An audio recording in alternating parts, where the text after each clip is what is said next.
নমস্কার বন্ধুরা, welcome back to exam information point official YouTube channel.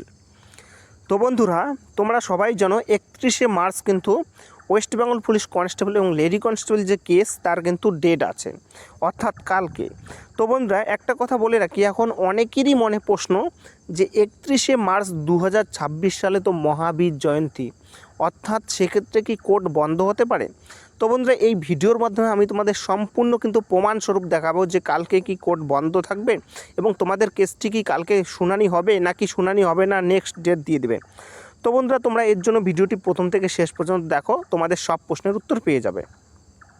তো বন্ধুরা, তোমরা সবাই জানো আমি কিন্তু ইতিমধ্যে তোমাদের কস্ট লিস্ট দেখিয়েছিলাম, ঠিক আছে, এবং আমি কিন্তু তোমাদের আরেকবার ভালো করে দেখাচ্ছি। তোমরা এগুলো দেখতে পারো, এগুলো কিন্তু সব কস্ট লিস্ট। এবং এখানে তোমরা দেখতে পারো, আমি যদি তোমাদের একটু ইম্পর্টেন্ট আপডেট দেখাই, 7 নম্বরে অনারেবল জাস্টিস মধুরেশ প্রসাদ এবং অনারেবল জাস্টিস প্রসেনজিৎ বিশ্বাসের বেঞ্চে কিন্তু তোমাদের কালকের কেস আছে, ঠিক আছে। এবং এখানে তোমরা দেখতে পারো অন স্ক্রিনে 31শে মার্চ 2026 কোর্ট নাম্বার 4, ঠিক আছে, 10:30 থেকে শুরু হবে। এবং সিরিয়ালের কথা যদি বলি, তোমরা অন স্ক্রিনে দেখতে পারো 9 এবং 10 নম্বরে, ঠিক আছে। তো এখন কথা হচ্ছে, অনেকেই বলতেছে কালকে তো মহাবীর জয়ন্তী, সেক্ষেত্রে কোর্ট তো বন্ধ থাকে, তাহলে কি কেসটি উঠবে না? দেখো, এ নিয়ে তোমাদের যারা যারা প্রশ্ন আছে মনে, তোমরা সবাই দেখো, আমি কিন্তু এ নিয়ে একটা জেমিনিকেও জিজ্ঞেস করেছি। তো জেমিনি কী অ্যান্সার দিয়েছে তোমরা নিজেরাই দেখো, তাহলে কিন্তু তোমরা সঠিক অ্যান্সার জানতে পারবে, ঠিক আছে।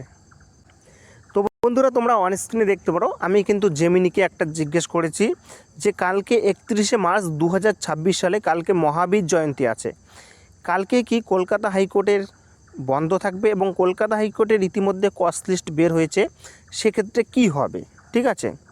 তো বন্ধুরা, তোমরা অন স্ক্রিনে দেখতে পারো, এখানে কিন্তু উত্তর দেওয়া হয়েছে কালকে কিন্তু 31শে মার্চ 2026 মহাবীর জয়ন্তী। সেক্ষেত্রে কিন্তু তোমরা অন স্ক্রিনে দেখতে পারো কলকাতা হাইকোর্ট এবং এর অধীনস্থ জেলা আদালতগুলোতে কোনো সাধারণ ছুটি নেই, অর্থাৎ কালকে কিন্তু কোনো রকম ছুটি নেই, তোমাদের কিন্তু কেসটি উঠবে এবং কেসটি কিন্তু শুনবে, ঠিক আছে। তো বন্ধুরা, এটা কিন্তু আমি তোমাদের প্রমাণস্বরূপ দেখালাম, এরপরেও কিছু মূল বিষয়গুলো এখানে বলা আছে, ঠিক আছে। তোমরা অন স্ক্রিনে দেখতে পারো, হ্যাঁ, কলকাতা হাইকোর্টের কিন্তু ছুটির তালিকা নোটিফিকেশন নাম্বার এত অনুযায়ী 31শে মার্চ আদালত কিন্তু পুরোদমে খোলা থাকবে, ঠিক আছে। সেক্ষেত্রে কিন্তু আদালত কালকে খোলা থাকবে এবং কালকের যে আপডেট আমি কিন্তু আমার চ্যানেলে লাইভ দিয়ে দেব, তোমরা অবশ্যই আপডেটটি দেখবে। তো বন্ধুরা, এটাই ছিল গুরুত্বপূর্ণ ভিডিও, কালকে কিন্তু তোমাদের কেস উঠতেছে। তো বন্ধুরা, ভিডিওটি ভালো লাগলে অবশ্যই চ্যানেলটিকে সাবস্ক্রাইব করে রাখবে, আর যে কোনো প্রশ্ন থাকলে তারপরেও, ঠিক আছে, তোমরা কমেন্ট করবে, আমি অ্যান্সার দিয়ে দেবো। জয় হিন্দ।